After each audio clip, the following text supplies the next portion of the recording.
Hello दोस्तों, आज हम बात करेंगे 10 अति महत्वपूर्ण प्रश्नों के बारे में, जिसमें पहला है भारत का सबसे बड़ा राज्य कौन सा है। आपको बताना है भारत का सबसे बड़ा राज्य कौन सा है। तो भारत का सबसे बड़ा राज्य आता है राजस्थान। दूसरा प्रश्न आपको बताना है भारत का सबसे छोटा राज्य कौन सा है।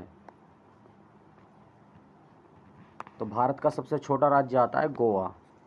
तीसरा प्रश्न आपको बताना है भारत की सबसे लंबी नदी कौन सी है। भारत की सबसे लंबी नदी आती है गंगा। चौथा प्रश्न आपको बताना है फलों की डलिया किसे कहा जाता है। फलों की डलिया कहा जाता है हिमाचल प्रदेश को। पांचवा प्रश्न आपको बताना है अंडों की टोकरी किसे कहा जाता है। अंडों की टोकरी कहा जाता है आंध्र प्रदेश को। छठा प्रश्न आपको बताना है भारत का मसालों का बगीचा किसे कहा जाता है। भारत का मसालों का बगीचा किसे कहा जाता है। तो भारत का मसालों का बगीचा कहा जाता है केरल को। सातवां प्रश्न आपको बताना है सांपों का देश किसे कहा जाता है। सांपों का देश कहा जाता है ब्राज़ील को। आठवां प्रश्न आपको बताना है भारत का प्रवेश द्वार किसे कहा जाता है।